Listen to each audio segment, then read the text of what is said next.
Hi Bartonella buddies, welcome back to my Chanel. That's French for channel.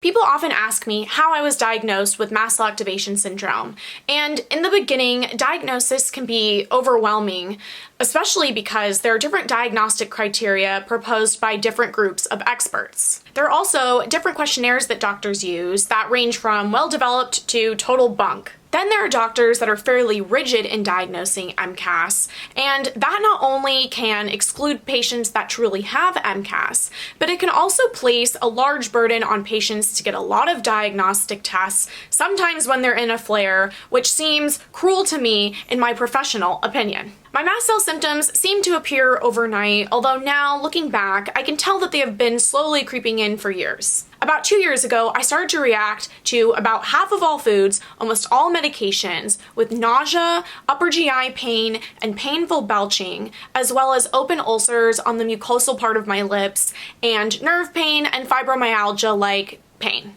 The functional medicine doctor that I was seeing at the time, who was not Bartonella literate nor particularly MCAS literate, did mention MCAS to me. This was before I had the diagnosis of bartonellosis. He suggested that I go on a low histamine diet and that I try a supplement called HistDAO, which stands for diamine oxidase, which is an enzyme that helps degrade histamine. It was at this time I started to read Dr. Afrin's book, Never Bet Against Occam, and based on this book, I started taking Zyrtec once daily and Zantac twice daily. Zantac.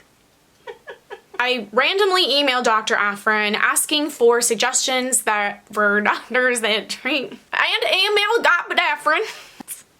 My favorite language. What language is that? Jake's gibberish. Jake's gibberish. And sat for digestions in doctors in my area. And he basically grazed me up. What? What did you say? What did you even say? He graciously emailed back. Gabriel's gonna listen to the doctor's not saying.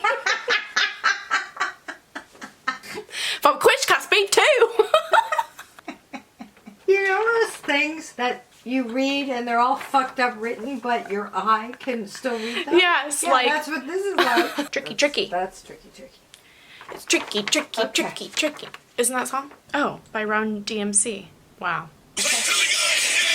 To rock around, let's rock on time, it's tricky.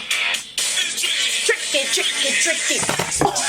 I randomly emailed Dr. Afrin and asked for suggestions of doctors in my area, and he graciously emailed back several options, of which I see 2. When I got to the first doctor, I was given a questionnaire of about 100 different symptoms, and I was supposed to check off which ones I had and at what severity. I honestly didn't have that many symptoms, but the symptoms that I did have were fairly severe. Little did I know that they were going to become worse, but that's beside the point. So anyway, my answers to the questionnaire turned out to be low, which frankly was stupid and shows the uselessness of that questionnaire. I then did a battery of tests for mast cell mediators. Mast cell mediators are the biochemicals that your mast cells release when they freak out. Afrin likes to state that there are over 200 mast cell mediators, but currently medicine can only test for a handful of them. You probably have heard of histamine. Some others include chromogranin A, tryptase, heparin, and prostaglandins. You'll often hear that mast cell mediators are thermolabile. What this means is that they are very sensitive to heat, and the sample of blood or urine must be meticulously cared for and perfectly refrigerated, or else the mediators will degrade and your test will be negative. Also, some of the mast cell mediators have very short half-lives both inside and outside of the body, which also complicates testing. Why'd you have to go and make things so complicated? Yeah! I was assured by one of my doctors that this particular lab had been vetted, and they knew exactly how to handle the specimens so that this wouldn't happen.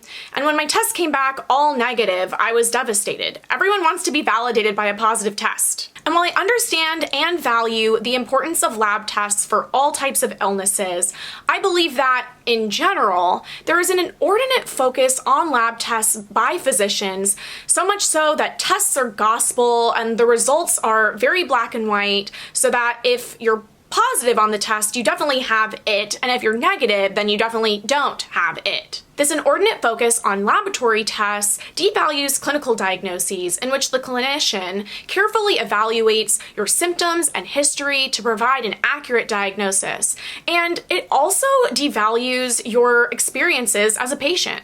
There needs to be room in medicine for both clinical and laboratory diagnoses. Okay, so back to the lab that had been vetted for proper sample handling. Months later, my doctor reported to me that she had done a little recon and found out that the lab had not been handling the mast cell samples correctly the entire time. In the meantime, I had an upper endoscopy that showed inflammation of the esophagus, the stomach, and the duodenum, and it was the first test that really showed something was wrong. I also had CD117 staining done of the biopsies that the doctor took, and CD117 staining allows the pathologist to count how many mast cells per high-powered field. A high-powered field is law, medicine, just kidding. A high-powered field is basically the field of view when using a microscope, and it's usually 400 times magnified. You might have heard that if you have more than 20 mast cells per high-powered field in the biopsies of your GI tract, then you definitely have MCAS. This is a contested cutoff value, and if you want to take a closer look at where this number came from, you can go to mastattack.org, and I'll put the link to that in the video description box. If you want the Jake Notes version of it, basically, the size of the high-powered field varies between studies, which makes it difficult or impossible to make comparisons. Some studies use one high-powered field, while others average 5 or 10 high-powered fields together, and each study also studies different parts of the GI tract.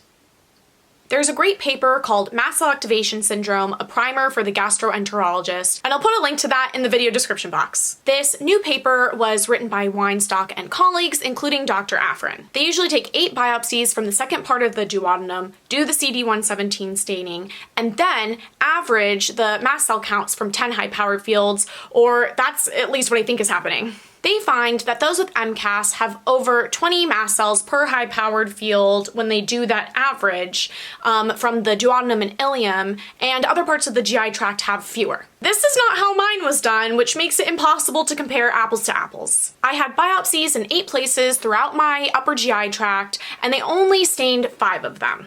It appears, I'm not 100% sure, that the pathologist chose the high-powered field with the most amount of mast cells and didn't do the average. The lowest area had 11 to 12 mast cells per high-powered field, and the highest areas had 26 to 27 mast cells per high-powered field. So what does all of this mean? Well, you can't compare apples to oranges, and it's fairly clear that what I had done was an orange and what Afrin does is an apple. What did come out of the staining was my GI doctor at the time called me about my results saying, "Mast cell, mast cell, mast cell," which was pretty funny. I asked her what she normally sees in negative patients, and she said, oh, anywhere from 0 to 5 mast cells per high-powered field. Messy and subjective enough for you yet? Now, let's get to what I think, which is also what Dr. Afrin thinks. Or maybe I should say, let's get to what Dr. Afrin thinks, which is what I think. Tomato, tomato. There are 2 sets of diagnostic criteria which are constantly changing, but as of the filming of this video,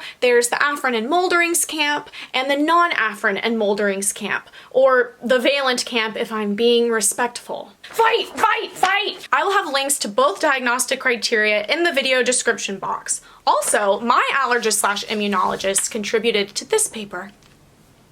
In sum, the valent consensus paper is more restrictive than the Afrin and Molderings consensus, which can lead to an underdiagnosis of MCAS, which can lead to more human suffering, which is exactly what we need. If you were asking, can I have MCAS without elevated tryptase? The answer is yes. And if your doctor is telling you that you can't have MCAS without elevated tryptase, you either need to educate them or find yourself a new doctor. The requirement that tryptase be elevated is stated in the valent consensus paper, but even those authors recognize that other mast cell mediators can be elevated and indicative of MCAS, they just prefer tryptase. When I got to my current allergist/immunologist, I already had a clinical picture that was best described by MCAS, and I already had symptoms that respond to mast cell medications. And that was that. I have MCAS. That's technically all you need to satisfy the Afrin and Molderings criteria. On top of that, I did already have an elevated blood prostaglandins test, and she did want me to do a few more blood tests, but she didn't have me go off my meds,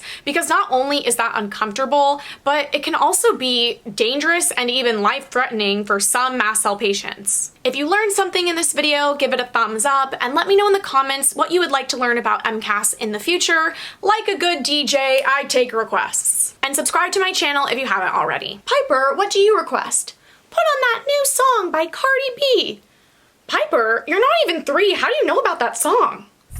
I don't cook, I don't clean, but let me tell you, I got this ring. I can't make that noise. I think you roll your R's. Yeah, I could never roll my R's. I took 6 courses of Spanish. I can't roll my R's. You try.